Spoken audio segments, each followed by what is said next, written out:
Hi friends, I'm Archana. In this presentation, we will explore Oracle Database Automatic Workload Repository Management.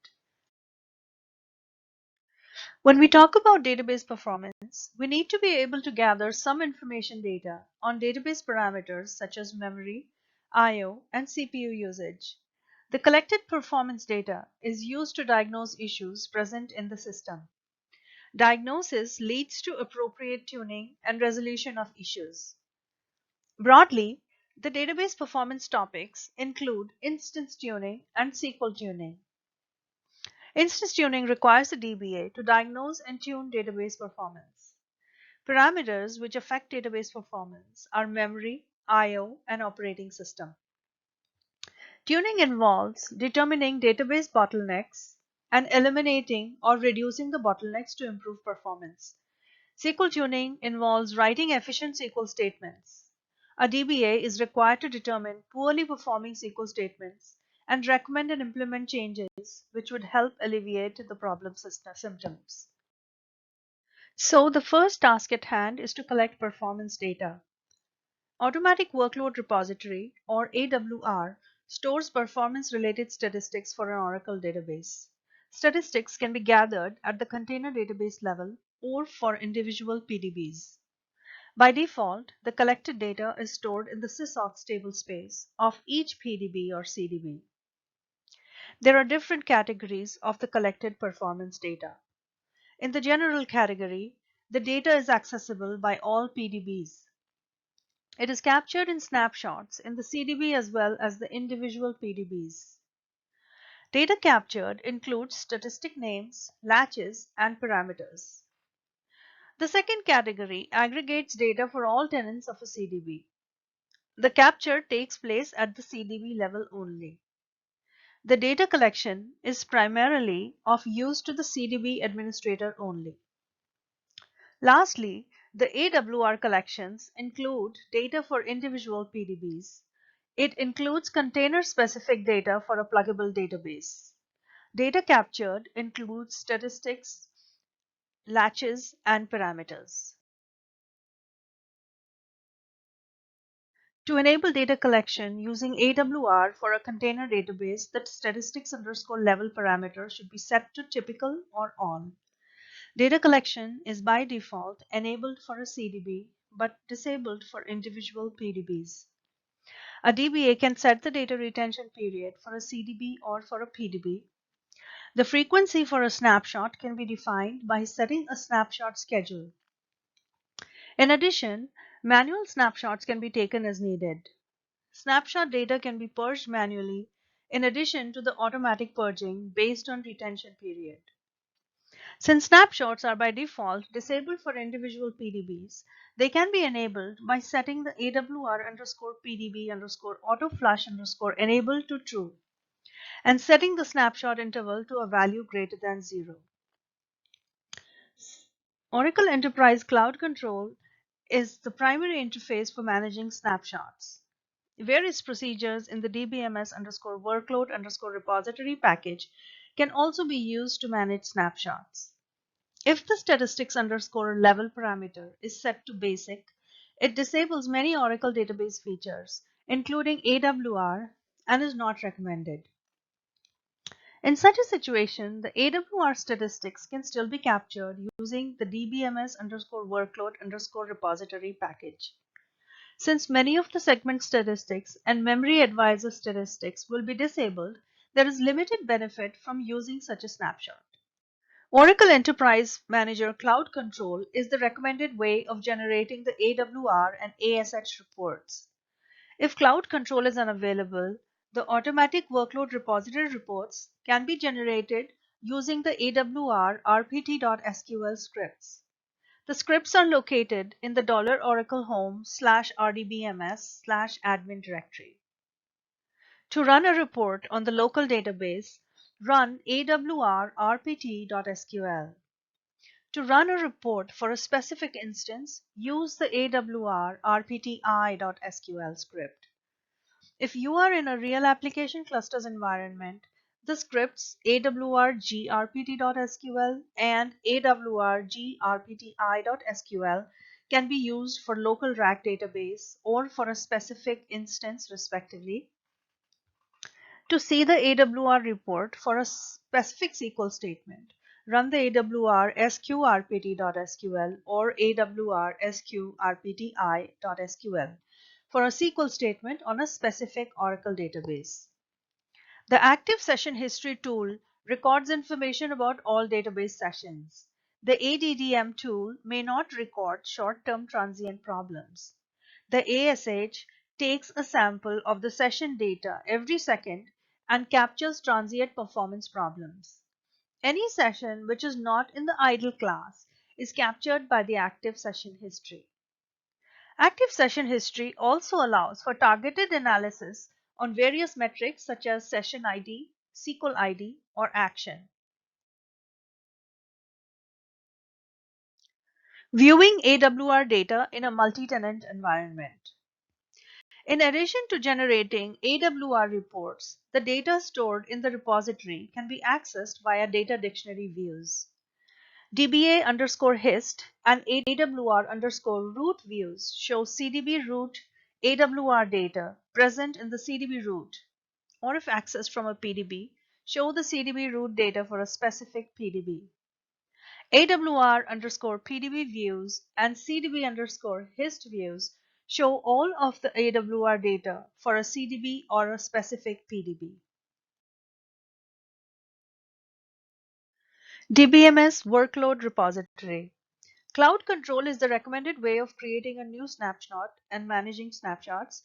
The DBMS underscore workload underscore repository package can be used for the generation of snapshots and reporting also.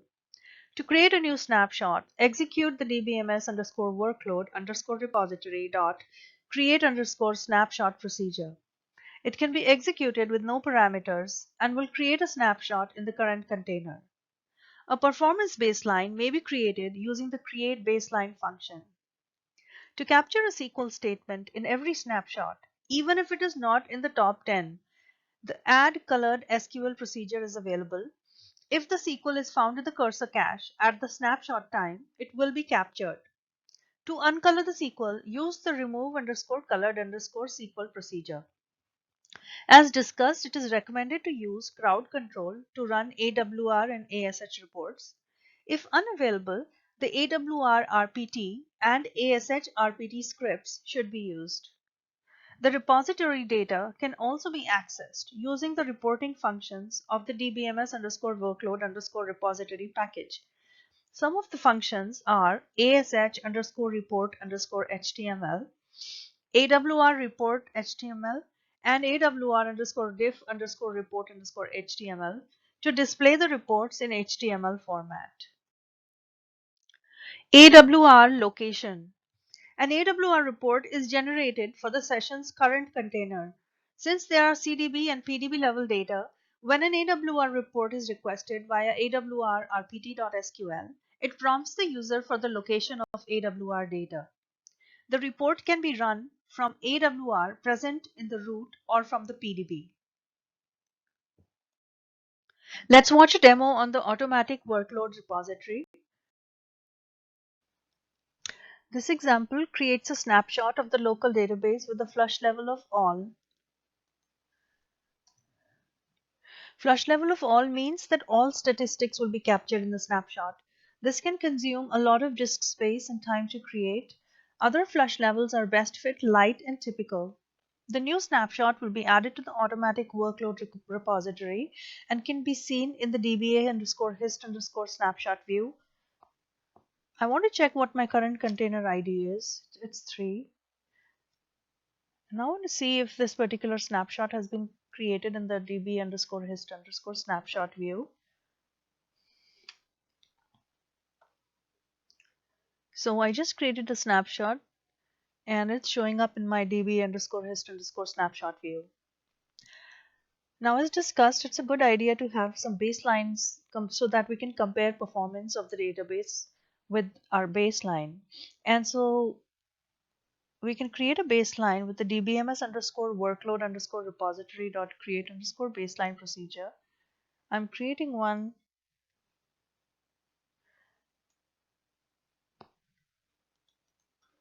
and I'm going to call it pdb underscore peakload dash underscore bl, and I've created a new baseline now. Let's see if this baseline shows up in the db underscore hist underscore baselines. Yes, it does. So that means I have created a new baseline with a beginning snap ID of 1 and an ending snap ID of 3. Now, to view the automatic workload repository and active session history reports, it's recommended to use the scripts, or actually it's recommended to use the Enterprise Manager Cloud Control. If the Cloud Control is not available for some reason, you can also use the AWR RPT and the ASH RPT scripts. So let's run an AWR RPT report using using the Oracle provided script. It's asking me if I want the report format in HTML or text. So I'm going to just hit return because that's the default HTML. Now it's asking me to specify the location of AWR data. Since I'm in the pluggable database, my current location is what I will specify, which is AWR underscore PDB. At this point, if you'd like to run a report for AWR root, you can specify the root location also. It's asking me to specify the number of days for which I want to run the AWR RPT. So this is the number of days of the snapshots it will show you. So if I enter 2, all the snapshots that have been captured in the last 2 days would show up. I'm just going to enter 1 because I don't want a lot of snapshots to show up which I may not even need. Since I'm only trying to get performance reports for today, I'll enter 1. And as you can see, I have all these snapshots for today. So let me enter a beginning snapshot of 8 and an ending value of say 14. And I'd like to capture all of this into a report. I can specify a location to write the report, and I'll choose the name it is generated by default, which includes the beginning and the ending snap IDs. So the value for report name is now this whole thing. And I'll write an HTML file with that name, which can be viewed using any browser. Similarly, if we wanted to run an active session history report, we can run it. As you know, the active session history report is run for transient problems. And so I'm going to run an active session history report. I'm going to choose the HTML as the report type, and the AWR location is my current container database, which is AWR underscore PDB location then. And begin time I'll enter, say for right now, from I want to enter minus just 15 minutes prior to now is my begin time, and enter the value for duration. So do I want it for 10 minutes or do I want it for 20 minutes? This duration is typically less than what you would already capture in a snapshot, the automatic ones. And that's because, you know, there could be a problem that only happened for a few minutes and you only wanted to capture the transient problem for the first few minutes. So say I want to capture for 5 minutes.